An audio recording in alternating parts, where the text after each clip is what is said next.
What's up, everyone? Welcome back to the PFN Scouting Podcast. Ian Cummings here with my good friend and co-host, Derek Tate. Apologies for the lack of podcast last week. I was at a wedding for my twin brother, which congratulations, Eric, if you're listening here. It was a fun event for sure. I think I caught a little bug, though. You know, I was thinking before the day on Wednesday, like, hey, I'll see if I'm ready to record. And then 102.6 fever, cough. You know, it's like, hey, we're not being able to do this week. So had to push it back to next week. But we have a very fun podcast episode for you. We've gone through all the positional groups over the past few weeks: quarterback, running back, receiver, tight end, offensive line, defensive line, edge, linebacker, corner, safety, everything that you want, we've got it. So if you want to check out one of our earlier positional podcasts, feel free to do that. But today, we're kind of wrapping a bow on it. We're starting to. Anyway, Derek, we're doing our 2025 NFL Draft preseason all draft team. So we are actually drafting our own players for the offense first today. So quarterback, running back, wide receiver, tight end, offensive line, whatever personnel we want. So whether it's, 4 wide receivers, 11 personnel, 1-2 personnel, the world is ours. The world is our oyster here. So it's going to be fun. We're going to get into it. But first off, Derek, it's been 2 weeks. How are you doing, my man? I think you just needed an extra week to prep for this mock That's draft. what it was. That's what it was. Saving face. Yep.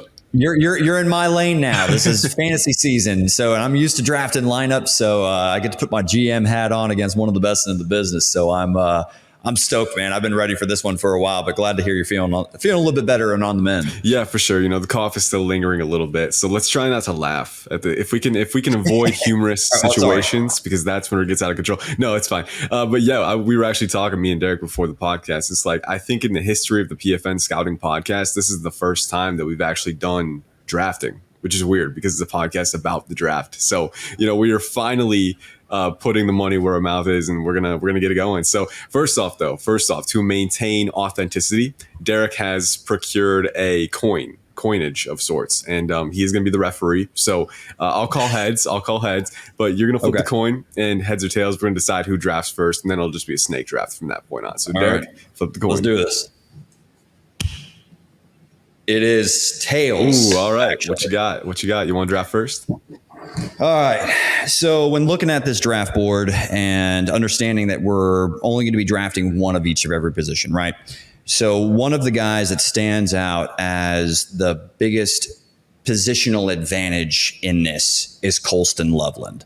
So I'm going to go with a tight end to start off, because I do think the gap between him and the tight end too is rather sizable. So I'm going to leave it up to you now to try to, construct your roster. But I'm going to start off with Colston Loveland, because I do think that he is a bona fide first round talent, and certainly is kind of a do it all projection as far as heading to the NFL. And I love what he can do both as a blocker, but mainly what he can give you as a pass catching threat, and his versatility in that aspect. I knew you were going to do something off the wall. I didn't expect the tight end, but I love it because you look at the tight end class, and we did a podcast about it. I think it was the last one we did, actually 2 weeks ago, right? Tight end is one of those positions that looks like it's going to be pretty strong, right? But we both agreed, who's our tight end one? It's Colston Loveland. It's not really close right now. This is a guy who has the athleticism, the route running savvy and nuance already for a guy who's just a true junior. It is very impressive, right? And then a little light, but he can block too. He's versatile as a blocker. I think the formation versatility that he has and the separation independence that he has is something that can kind of make him that force multiplier in an offense, right? We were having that conversation with Brock Bowers this past cycle. I don't think Loveland is at that level as a rack threat, but as a separator, I think you could easily make that argument. He's incredibly fluid, one of the most fluid guys that I've ever evaluated at that size. So I respect it, and it's a fun pick. So I've got a spreadsheet here. I'm going to enter it in. Colston Loveland is the first pick. It's bold at 101. 101. Hey, I love it, though. And I think whoever you pick at quarterback is going to be very happy with that selection as well. So now I got 2 picks for our snake draft format. I'm going to go with quarterback. I'm going to, now that I have my pick of the litter here, I'm going to go with Carson Beck. He's my QB1 by a sizable margin. So for me, it's really not a question. I want to get that conductor of my offense. And I do think that for projecting for future success, right? This is a guy who's got the poise, he's got the accuracy, he's got the arm talent, he's got arm talent out the wazoo. He's got very good arm elasticity and velocity from the pocket, right? Tough, accurate. He's got great anticipation and processing ability too. This is a guy who I think if I give him the necessary weapons, he can be a very good player. So Carson Beck, the conductor of my offense, and then this will be a tough one for me because you've got 2 picks now. You've got 2 picks, so I got to be careful. I'm waiting too, man. Here's the thing. The interior offensive line talent in this class is a little. It's not. I don't want to say suspect, but unsettled, right? For positions like receiver and offensive tackle, like you can go down the line. We should be able to get 2 guys that we really like, at both spots. At offensive guard, I'm gonna wait, but I was thinking about it. I'm gonna go with one of the wide receivers, and it's just a question of whether it's Luther Burden or Travis Hunter for me. Ted McMillan, T-Mac is in the conversation too, but I think for what Luther Burden can do underneath is a rack threat. And then his body control as well. Very intrigued by that. And then Travis Hunter just being that alignment versatile, phase versatile playmaker, right? And he might make an appearance on the defensive pod as well. So that'll be interesting. But I'm going to go with Luther Burden right now as my second pick. I think just what he provides, the body control fits really well with Carson Beck and his ability to hit tight windows, but then he can be a rack threat for you too, so you can scheme easy targets to him. And I think that there are a lot of vertical threats in this receiver class who could fit well alongside him. So I'm going to maybe mix and match and get a fun position group pairing in there down the road. But Luther Burden, the third, is my first pick at wide receiver, just because I like what you can mix and match with him, and he's a pretty potent rack threat on his own.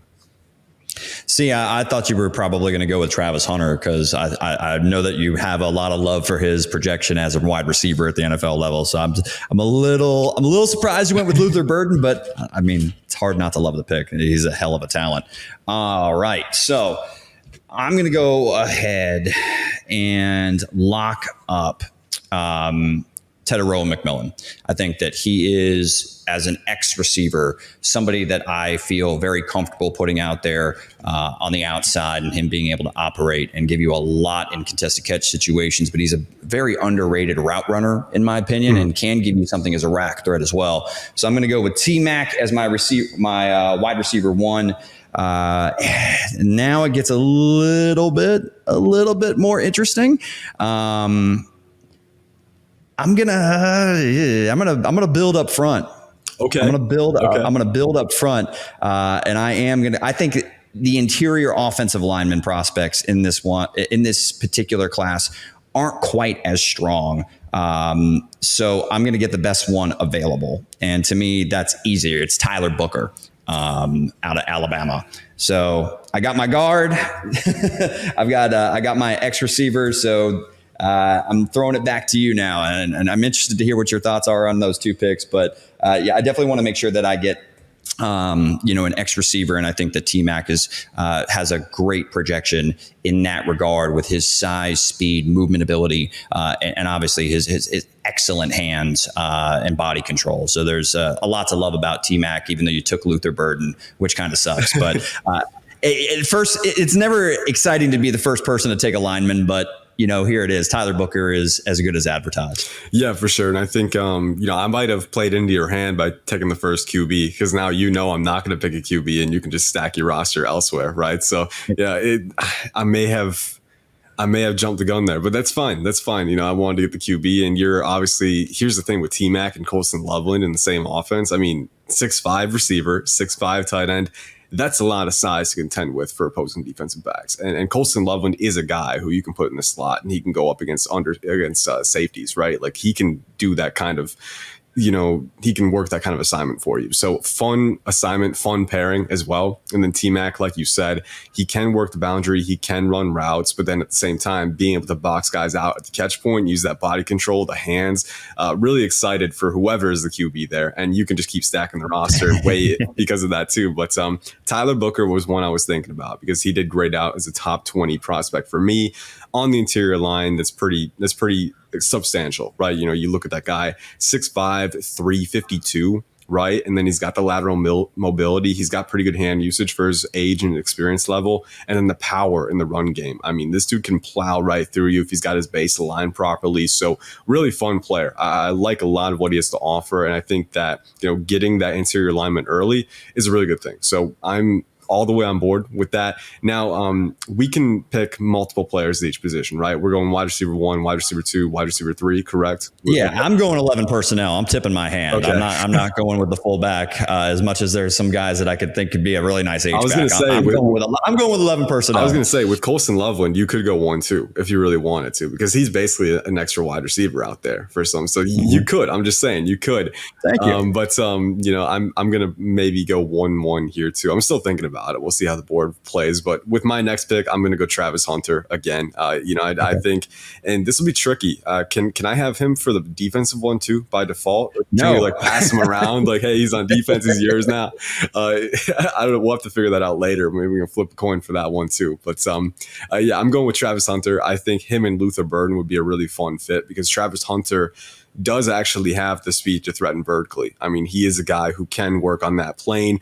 I actually like his ability as a receiver better than a cornerback, just a little bit. He's very good in both positions. But my reasoning, and I went further in depth with it on the wide receiver podcast, right? But I think Travis Hunter's brand of physicality, right? Being 6'1", 185 pounds, I think he's a little more apt to decouple extensions and kind of deconstruct as a receiver working through stems than he is as a corner trying to jam guys and reroute them. I think his mode of disruption and physicality is more so, deconstructing through movement as opposed to trying to, withstand movement and get in the way of guys, right? So obstruction, if you will. So I think the stylistic tendencies are a little bit better fit at wide receiver. And then the route running, the fluidity. I mean, his bend is insane, man. I mean, he can cut really tight angles, but he can also, bend on breaks and sustain acceleration. A lot of different things that he can do. So I look at Travis Hunter and Luther Burden as this kind of receiver duo where you have the full route tree with Hunter. And then you can play off of that with Burden, and you can create some really enticing matchups for Carson Beck under center. So that's a fun one for me. I'm excited about that for sure. So I've got my quarterback. I've got my 2 wide receivers. All of the running backs are still left on the board.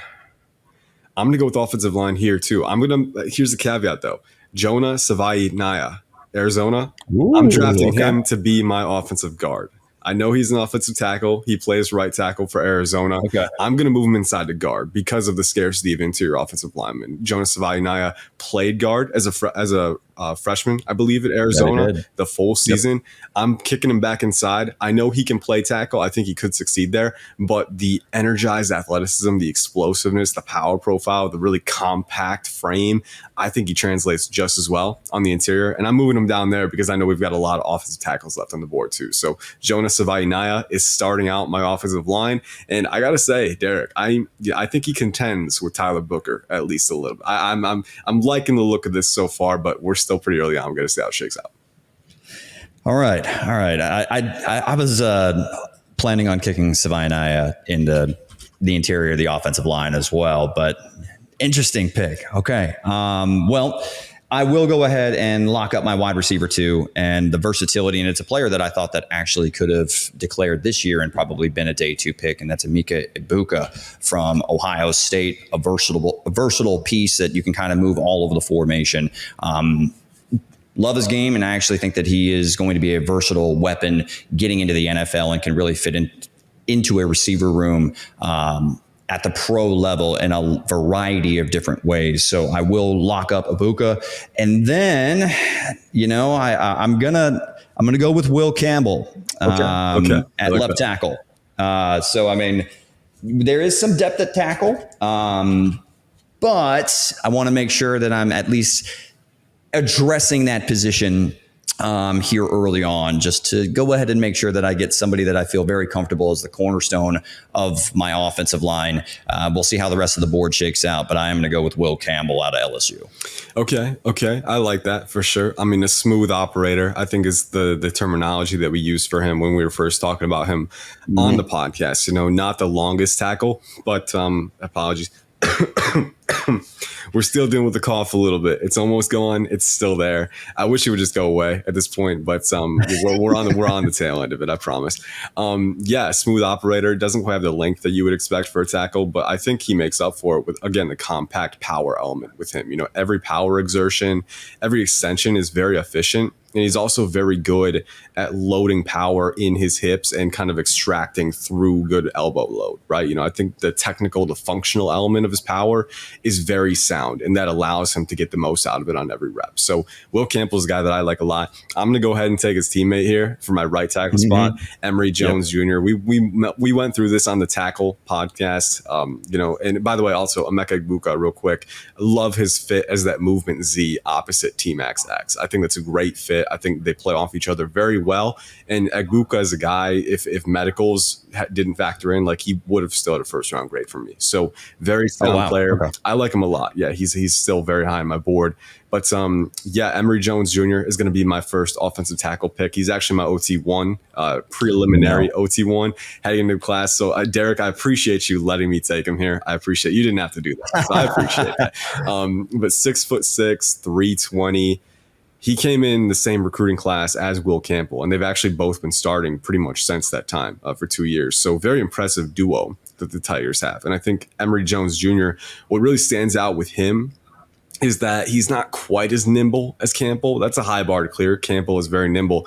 But Emory Jones Jr., to me, what really stands out with him is just how strong he is at the point of attack. I mean, he latches on, you're not getting through. He can latch, he can anchor, he can absorb power rushes, but he's also very good at matching with synergy, with upper-lower synergy, keeping his feet and his hands in sync. He's very physical at the point of attack too. He's explosive off the snap. A lot of things that I really like about this guy. And I think he's going to be a very sound right tackle for a long time. I'm still working on a comp, right, a projection, but with his grade right now, I would take him within the top half of the first round. So he's that kind of caliber player for me.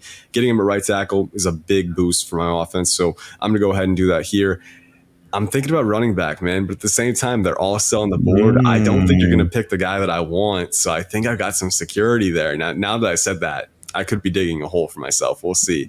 But I'm going to go with center here, actually. There's one center on my board that is graded a lot higher than the others. I'm going to go with Parker Brailsford. He was with Washington. He's now transferred to Alabama. He's a little bit smaller. Yeah, I know. I'm sorry, Derek. Now you gotta comb through the list. Like, who's the next guy up? Don't even know. But Parker Brailsford, a little bit smaller than the traditional center, 6'2", 275. And that in and of itself has invited some translatability questions. But I look at him the same way I look at Aaron Brewer, right, who was with the Tennessee Titans, who signed with the Miami Dolphins this past offseason, a guy who was undersized. But I think that undersized profile in turn gives you some natural leverage, some compact power. And then you look at how Brailsford moves. He's explosive. He's rangy. He's very physical in space. He will finish you if you give up your balance to try and, get in a pursuit lane. And then he's got great technique and pass protection too. He can square guys up. He stays low. And I do think for his size has enough strength to work with. So Parker Brailsford, we're going to run a lot of wide zone. I'll tell you that. But he's going to be the central force of my offensive line. I like this group that we're building. And I think in particular too, Jonas Savaiinaya and Brailsford, both working as pullers. There's a lot of range and explosion and physicality to work with there. So a fun group. I'm excited to see how the rest of it shakes out.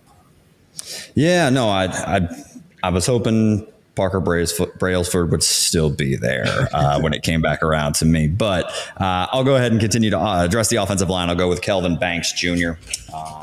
Out of Texas. This guy has all the physical tools that tell me he can be an impact starter from day number one. A little bit raw. There's some times where he gets a little over his toes, loses some of his balance and leverage, but his athleticism, movement, and able to kind of seal off like backside, wide zone concepts. His movement ability is very good, and his fluidity in his hips is something that I think that if it can be tightened up a little bit, I'm really excited about what Kelvin Banks can give me along the offensive line. So opposite of Will Campbell.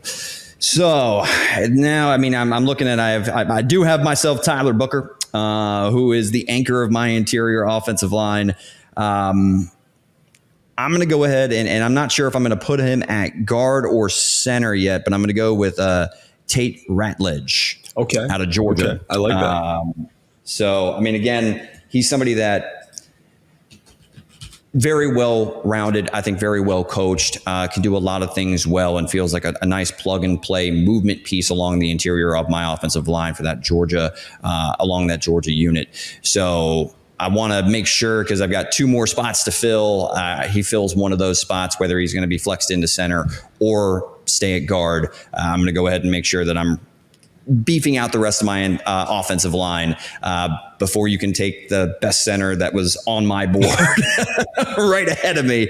But got snaked there, but I feel good with Tate Ratledge along the interior of my offensive line. Yeah, I had a feeling I was going to kind of swoop ahead of you there, because the center class right now, and obviously there's still time left to go. I know there's a few sleepers who, have caught my eye. I think Nofawafia Tulafono from Wyoming. I got it 90% there, 95%. He's one that I've liked a little bit. 6'2", 320, really dense, rocked up guy, like kind of a bowling ball of energy, in the middle, but he's got physicality. He's got pretty good range. He's one that I've written down that I kind of want to go back to because I like him a lot.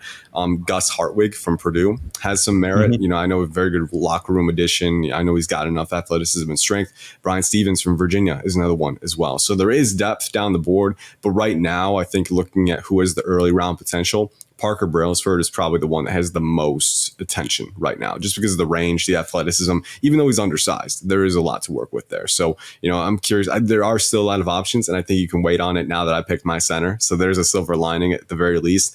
But I like the tackle duo there. Would Kelvin Banks Jr. be your right tackle, you think? Yeah, I'm probably flexing him over to right and leaving Campbell over at left. There are some length nuances that maybe you can make the case that Campbell should flex over in comparison to Kelvin Banks, who I think has an outstanding athletic profile and build for a left tackle. But I just like some of the movement skills a little bit more for Will Campbell, and think he's capable of being able to slide his feet and handle the twitchier edge rushers that you're going to see at the NFL level. I got you. I like that. Okay. So now we're almost halfway through these teams, I think. All right. I got to look at the board here because I still don't have a tight end. And I'm really overthinking this, man, because I could go running back. Neither of us have gone running back yet. Is that because we're holding out or because we think I'm not sure. We're going to find out. We will find out. Okay. I want to pick him. I have a high enough grade on him. I want to make sure he doesn't get scooped up. All right. So Ashton Jeanty, Boise State, we're going with him here. My RB1, close to a blue chip grade for me already. He's just too talented for me to pass up at this point. I think, the talent that he has, being 5'8", 217, that's a rocked up dude, man. I mean, that's the density of a neutron star right there. Like, that's insane. He's got the mass. He's got really good contact balance because he's so low to the ground and has so much compact mass. That alone makes him tough to tackle. And then you factor in the elite elusiveness and short area agility and the fluidity as well. I mean, it's a tailor-made combination to just generate broken tackles. I mean, this dude is a broken tackle machine.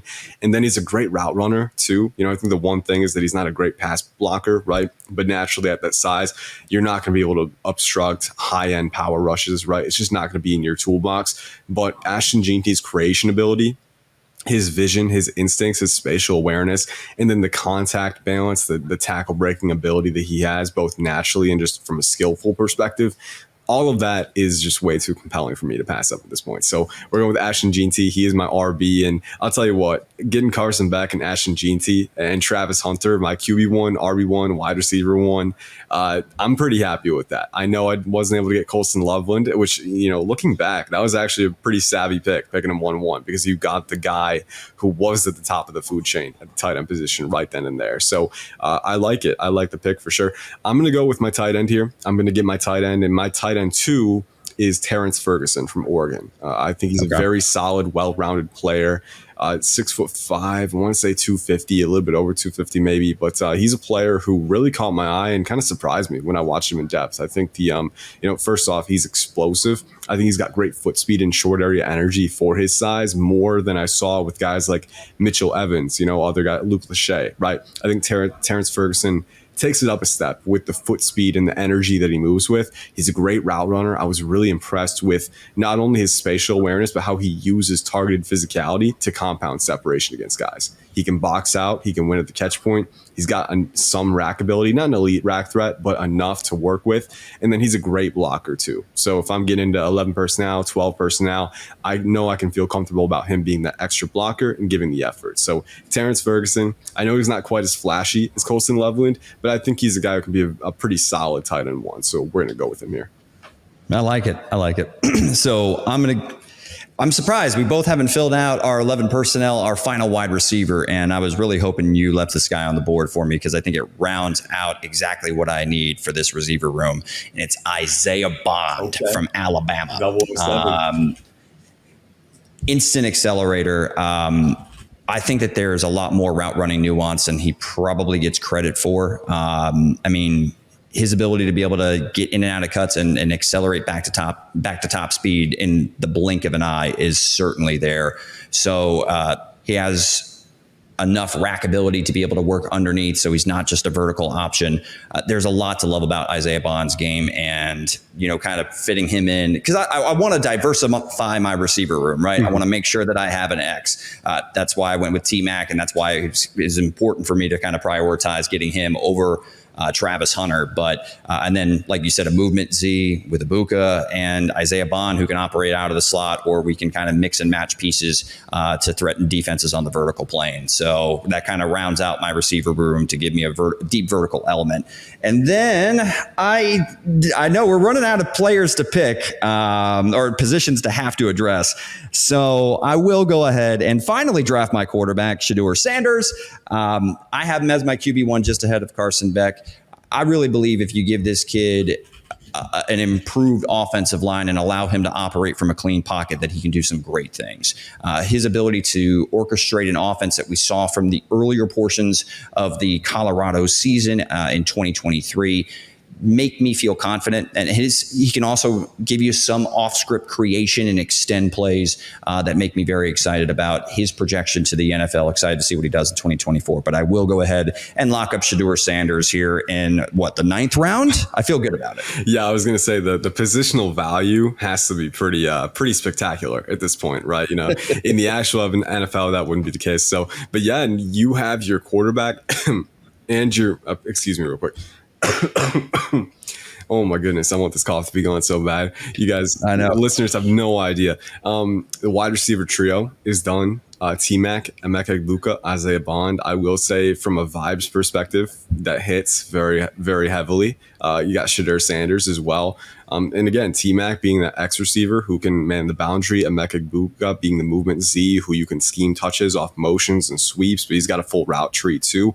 I really like his route running against zone. I think his spatial IQ is very good, and he's got the bend, the acceleration. And then Isaiah Bond, who can be that vertical threat, that separator as well. And then he plays, one thing that stood out to me with Isaiah Bond is that he's not the biggest guy, but he plays beyond that frame. I think he plays with some chippiness that you wouldn't expect from a guy that size, and I'm very excited to see what he could do in this receiving core. I know I'm waxing lyrical about my opponent here, but this wide receiver trio is I gotta concede it looks pretty good. And then you got Colson Loveland as a de facto receiver on top of that. That's a fun group. So we might have time to get your second tight end, so we could fill out our personnel, our different personnel. So keep that on the radar. But if you want to get your second tight end, think about who you want, who might provide some more blocking utility, right? But for now, I'm taking the reins back. It is my turn to draft here. And I think the logical conclusion for me right now is address the offensive line again. And I know I've got that guard spot open. You've got both your tackles finished. So I'm going to go with Donovan Jackson from Ohio State. He's more of a top 50, top 64 pick for me. But again, I think the physical tools that you're working with, former 5-star recruit, 6'4", around 320, really blocky, dense, wide built blocker who's also got he's rumored to have 36-inch arms. So the combination of natural leverage and proportional length is very appealing with Donovan Jackson. He's very explosive off the snap. I think there's some really great flashes in both phases, run blocking and pass blocking. I think in general, The biggest knock right now is that operational consistency on a down-to-down level can still get a little bit better. I think there's still some times where he'll lurch past the center of gravity. His hip flexibility isn't elite with that wide set frame, but explosive, physical. I think he has good lateral mobility and vision. I think he has good power generation off the snap in run blocking reps. So Donovan Jackson solidifying my interior. I'm going to hold off on tackle for now. I think I'll get my final tackle on the next turn. But with my second pick this round, I'm going to pick a guy that I don't think you were expecting to hear this name on the podcast. So I'm excited to see a reaction here. But I'm going to go with Chris Brazzell from Tennessee as my third wide receiver. Formerly of Tulane, but he's around, I want to say 6'4", 6'5", maybe close to 200 pounds. My evaluation of him was glowing. I wrote him up this past week. I did not expect to grade him as high as I did, but he ended up being a top 64 player for me, maybe even top 50. I'm a huge fan of the fluidity at his size. He doesn't have elite deep speed. I think he'll run a high 4.4, maybe a low 4.5. But he is a guy who, at his size, being 6'4", 6'5", can bend and sink really, really naturally. I mean, he's got the separation ability. He's got the full route tree at this point as well. He's very instinctive at the catch point. We're talking high difficulty adjustments and contortions at a moment's notice. Very good hands as well. And he's got some fluidity as a rack threat too. So he's kind of I'm getting some more size in there. You know, Luther Burden is around 5'11", 208. Travis Hunter is probably 6 foot, 6'1", 185. I think Chris Brazzell gives the size, but also has the route running ability and the hands and the body control to be that complete threat along with them. So I'm going with Chris Brazzell. Nice. Yeah, he was at Tulane. He's playing with Nico Iamaleava. That's another name I'm going to have to practice. One thing I made sure to do was to leave all the tough names to pronounce to you. So that's another victory for you. I think another victory for you. But he's playing with Nico over in Tennessee, the 5-star quarterback recruit who is going to be starting this year now that Joe Milton has moved on. So I'm expecting Chris Brazzell to put up some pretty big numbers and announce himself on the draft stage. And I got to say, when I watch his Tulane stuff, I was very impressed. So he'll be my wide receiver 3. So now I got that wide receiver trio. I've got Chris Brazzell, Luther Burden, and Travis Hunter. Let's get it going. All right. Very nice. Very nice. So final 2 picks, I believe, here. And I'll just go ahead and go with Quinshon Judkins. Look, when I watch his tape, the patience and vision and the control that he operates with and picks his spots to accelerate to top speed in traffic is one that's super, super exciting to me. I see glimpses of like a Michigan State Lev Bell. And even, flashes of Joe Mixon. Now, maybe he's not as big as those two backs that I'm comparing him to, but the patience and the vision is certainly there for Quinshon Judkins. And I think he has enough juice to be able to pop big runs. Maybe he's not going to be the biggest burner in this class, but he is certainly somebody that operates well through contact, can dismiss would-be tacklers, and I just love his vision. He seems to get the most out of every carry from what I saw during his time at Ole Miss. Very excited to see what he's going to do as a member of the Ohio State Buckeyes.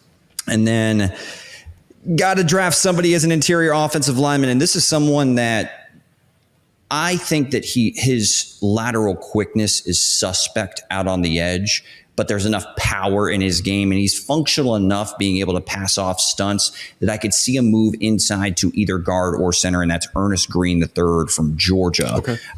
Look, if you can, I understand that there are some concerns about his prospect profile, but when you contribute on the Georgia offensive line early in your collegiate career and are able to operate functionally enough out on the edge in the SEC, that's enough for me to believe that there's enough building blocks and tools for his projection to the NFL that he's going to be able to contribute to an offensive line unit in some capacity. And I understand there's some developmental things that probably aren't the best, which is why I'm kind of swinging for the fences with some of the physical tools that I see.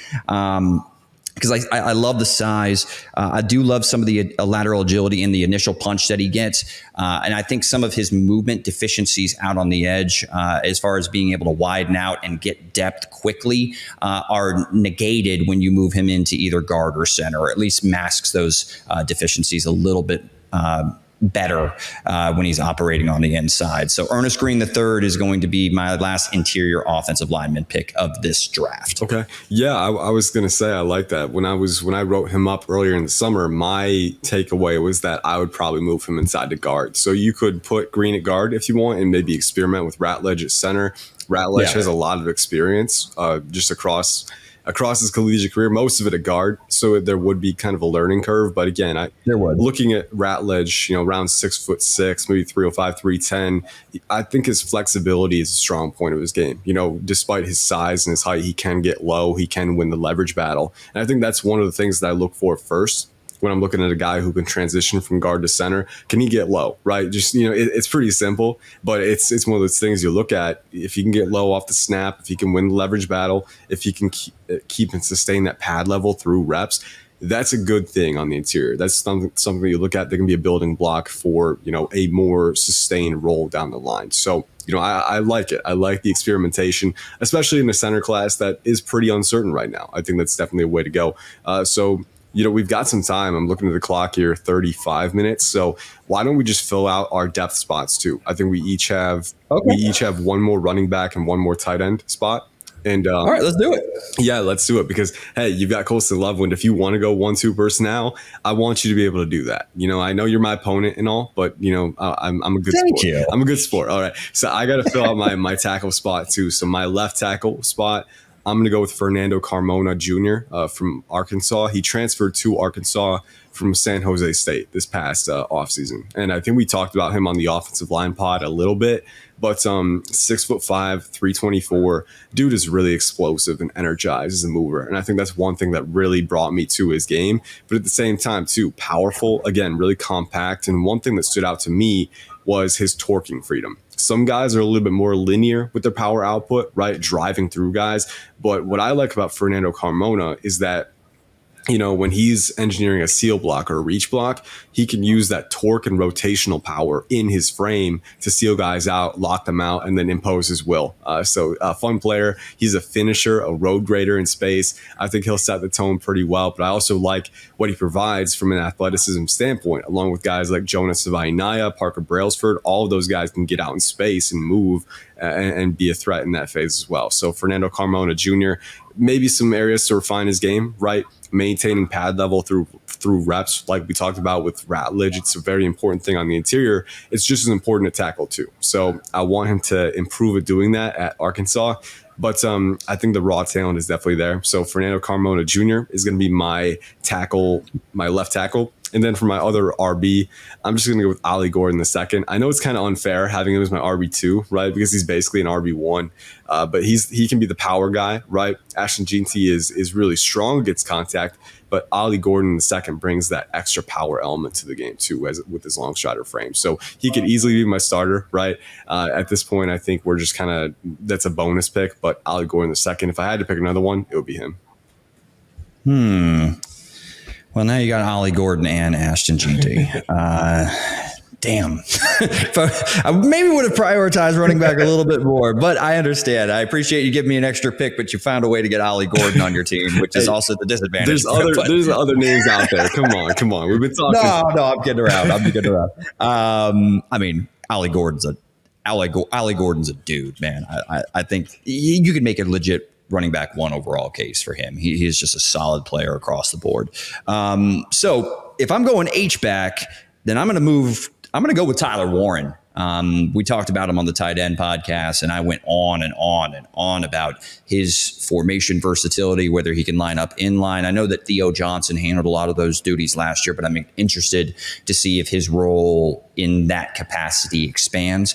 But what he does do is he's a rack threat. They threw him multiple screens last year because they just want to get the ball in his hands because this man can rumble.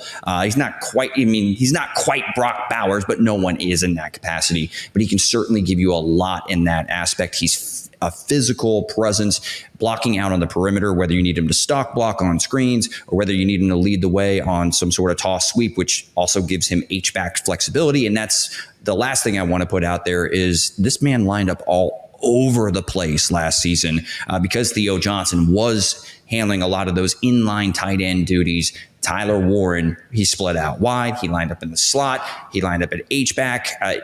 A little bit of everything. And that Swiss Army knife allows a lot of versatility for my offense. And I really like getting Tyler Warren as kind of, like you said, one of those depth pieces.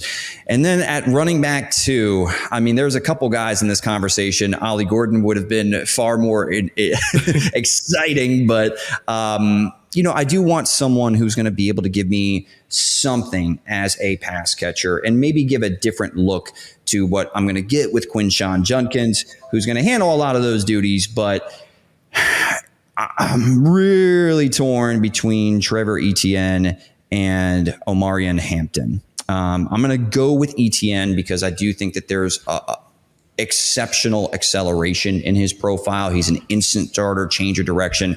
That aspect of his game is something that I think brings a different element than what Quinshon Judkins brings. The only thing about his projection as like a third down complementary option, I do worry about his pass protection because that was something that I thought was a weakness during his time at Florida. But as far as his start-stop acceleration, lateral agility ability is certainly up there in this 2025 running back class. So I'm going to go with Trevor Etienne, not Travis, Trevor Etienne, out of now the University of Georgia. I've got a bunch of Bulldogs on my team. This is not how I planned it. And the one that I probably should have drafted in Carson Beck at 101 is people are going to be screaming at me like, what are you thinking? Come on. Yeah, you've got how many? 1, 2. I guess it's not that bad. You've only got 3, but still. I mean, Carson Beck. Here's the thing with Trevor Etienne. I was like Trevor, not Travis. Okay, because that would be a cheat code if you can get an NFL. That would not be fair. But no, I like the pick, and I think the explosion, the change of pace, the spark plug element that he provides is very strong. The one thing is you're projecting a little bit both as a pass blocker and a pass catcher as a receiving threat. But I do think the explosion, the low center of gravity, I think those things do translate well. Ideally, if you give them those screen opportunities. So I'm very intrigued to see how that comes together. I've got one more pick, so I'll make it real quick, and then we'll go through the teams. My tight end 2, I will probably pick Luke Lachey from Iowa. I want a guy who's a good blocker, right? He's a good blocker, but he's a good seam threat too. He's got some red zone utility, more of a linear mover, like we talked about on the tight end podcast. He's not a guy who's going to shake you out of your shoes, but he's explosive enough. Seeing him return from the injury is going to be key this year. But from what I saw on the tape, right, I see a guy who does have the spatial awareness to kind of drift through open zones to find open space and make himself available. And then he's a very tough physical competitor. I like his blocking ability a lot, right? Which in Iowa tight end, what more would you expect, right? Now you gotta look at the tape and see for yourself for every single prospect. But Luke Lachey for me definitely has the leg churn and the drive that I want from guys. And I think he has some alignment versatility too. So Terrence Ferguson and Luke Lachey, both guys who can kind of hold up at the point of attack. I don't have a dynamic weapon like Colson Loveland. And it sucks. I didn't have a chance to get him, which I'm kind of kicking myself for. I wish I'd called tails instead of heads, but it's fine. It's fine. We'll get through it. Would you have taken Colson Loveland at 101? I probably wouldn't have, if we're being honest. I probably wouldn't have been able to get through the positional versatility, but I'm kicking myself, man, because he is really, you look at him in comparison to the other prospects in this class, like Terrence Ferguson, I like a lot. Luke Lachey, I like, but Colson Loveland is a different kind. He's a different cat, man. So it's a fun exercise for sure. So now we'll get to go back and look at our teams. So I'll do that here. The teams are finalized. I'll go with your roster first, my roster second, and then we'll kind of compare and kind of review. You have Shadur Sanders at quarterback, Quinshon Judkins as RB1, Trevor Etienne is your RB2, Teteroa McMillan as your wide receiver 1, Emeka Egbuka as your wide receiver 2, Isaiah Bond as your wide receiver 3. It's a pretty dang nice receiving core, man. I'm just looking at that. That's pretty fun. Colston Loveland as your tight end 1, Tyler Warren as your tight end 2, utility tight end. I like that a lot. Will Campbell as your left tackle, Kelvin Banks Jr. right tackle, Tyler Booker at left guard, Ernest Green III at right guard, and then you are experimenting with Tate Ratledge at center. That is probably the biggest wild card there, the biggest point of uncertainty. But 100%. Again, I think if it pans out, you got a pretty good unit. Now we go to my team. Quarterback, I have Carson Beck. RB1, I have Ashton Jeanty. RB2, I have Ali Gordon II. I might have to get them on the field at the same time on some reps. Yeah. So we might have to do some 21 personnel. That'll be fun. At wide receiver 1, I've got Luther. They could be interchangeable, I think. Wide receiver 1 and wide receiver 2, Travis Hunter and Luther Burden III, excuse me. Wide receiver 3, Chris Brazel from Tennessee. Tight end 1, Terrence Ferguson. Tight end 2, Luke Lachey. Left tackle, Fernando Carmona Jr. Right tackle, Emory Jones Jr. Oh boy, that's a fun duo right there. You like that? I like that. I like that. Left, we'll put him at right guard actually. Jonas Savaiinaya from Arizona. Left guard, Donovan Jackson, and center, Parker Brailsford. So those are our 2 teams. If you're listening, you want to comment which team is you like better, or which team you're more intrigued on. Feel free. But Derek, your thoughts on those 2 units? No, so I think as far as the construction of your offensive line as a whole, obviously Parker Brailsford is really you could have made, I would make the same argument that I would for Colston Loveland at tight end as Brailsford as kind of the most NFL ready center, as it currently stands right now. So, you got that positional advantage where I got a slight one at tight end. I really like the makeup of your receiver room. I mean, I'm kind of curious. Do you want to have Travis Hunter or Luther Burden operating? What do you see their roles as being? And do you want to, are either of them flexing out to the X spot, or do you have them kind of interchangeable pieces and movable weapons in motion as like a slot or a flanker Z type? Yeah, it's a good question. And it's one that I don't have a definitive answer right now because I want to be able to utilize both of them within that. Like, I think both of them can take scheme touches in the short range off motions and sweeps and things like that. I do think if I had to pick one, because if you're on the boundary, you're going to be dealing with press more often, right? That's kind of the big trade-off. Looking at the 2, I think Travis Hunter's release package is more attuned to that, but at the same time, Travis Hunter is a lot lighter, right? 185 pounds versus 208 pounds. One of those is going to hold up considerably better against jams, right? I also think Travis Hunter's experience as a corner maybe gives him some ingrained knowledge of maybe how to combat that. Ways to position himself, ways to get off the snap quickly, right? So I would probably, just because of his route tree and his experience against press and with press, I would probably lean toward Travis Hunter on the boundary a little more often, but I would move them around. I would want to be flexible with them because to me, they're both weapons who you can move around and be flexible and versatile with. And, if you're not, then I don't think you're getting the most out of those skill sets. So I would probably, if I had to do a split, maybe 65-35 Hunter on the boundary as opposed to Burden. But I would get Burden some snaps out there too because he's explosive, he's physical, and he can work through that as well. And Travis Hunter is a guy that I would want to scheme rack touches in the slot and maybe on drag routes and things like that, get him out in space. I think situationally, based on mismatches, there are going to be opportunities for both of them. And then I think Chris Brazel, with his size and his box out ability, is catching, is a guy who can maybe feast on those one-on-one opportunities that he gets because Travis Hunter and Luther Burden are so compelling on their own. Correct. Yeah, no, I love the makeup of your team. The Braswell pick was the one that caught me a little bit off guard, but I like it. I'm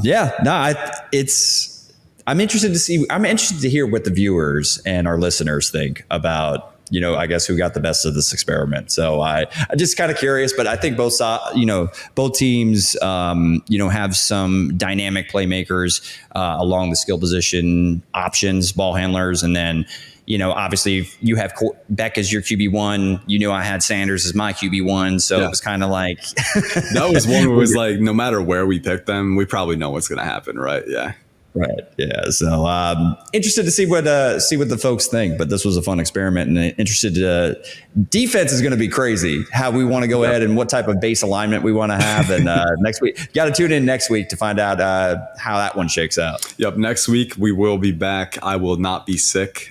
Thankfully, hopefully my cough should be gone by then. We'll see. At this point, it might stick around for who knows how long, but ideally plan on us being back next week at Tuesday or Wednesday. We'll figure it out. One of those days we will be recording, and we will be covering the defense next week. So all 2025 NFL draft preliminary team defensive. So defensive tackle, edge rusher, linebacker, corner, safety. We're going to get a nickel corner in there because we love nickel corners. That's our brand here. It's going to be a lot of fun. And then maybe we can circle back and see our entire teams and look at it that way. We're going to have a new coin flip, a new coin toss. We're going to get all of that in there.